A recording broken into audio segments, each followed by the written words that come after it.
Blackstone Audio presents Bill Clinton, Mastering the Presidency by Nigel Hamilton.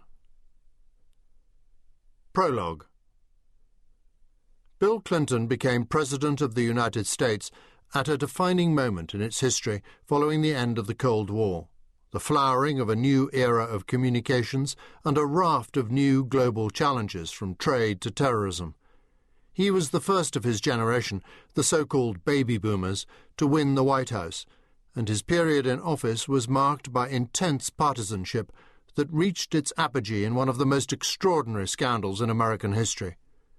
Many books have been written by participants, observers, and journalists since those momentous events, but no full-scale biography of the man at the center of this whirlwind, William Jefferson Clinton, née Blythe. In Bill Clinton, An American Journey, I first recounted the background and formation of Bill Clinton's character, not only as an Arkansas saga par excellence, but as the archetypal story of a baby boomer facing the multiplicity of opportunities, challenges, and seductions of his generation in America, from Vietnam to sex, drugs, and rock and roll. Predictably, although I interviewed as many witnesses of Clinton's early years and his rise to political triumph as I could, the book aroused the ire and even scorn of many readers still conflicted in the way they feel about the issues of the 60s and 70s, from feminism and fidelity to liberalism and the draft. Bill Clinton, Mastering the Presidency, is no longer about personality, but about performance. How did the man from Hope do once he won the White House? Over the years, I have made the study of leadership, literary, military, and political, my particular biographical focus. In recounting the life and times of Bill Clinton as 42nd President, I wanted to address something no previous writer, including the President himself, in his somewhat calendrical memoirs, has really tackled. I wish to penetrate the fog of political war and describe this man's faltering, at first disastrous, but ultimately successful attempt to become a truly modern president in a modern world. It is, to my mind, one of the epic sagas of the 1990s.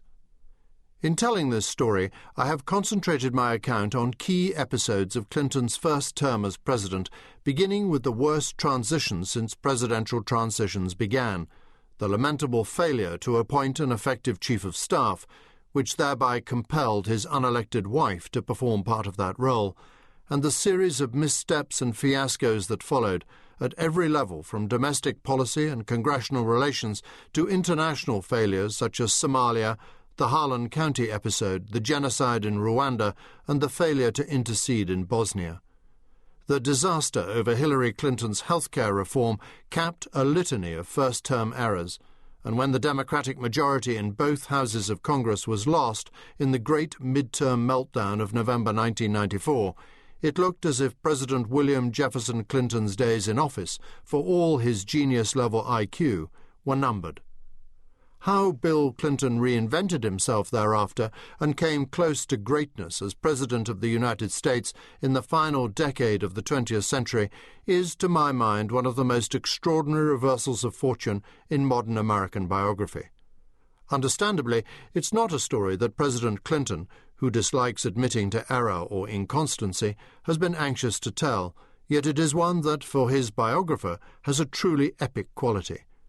As will be seen, I do not take the view held by his media director and later advisor, George Stephanopoulos, that, following the loss of Congress in 1994, Bill Clinton became a liberal turncoat.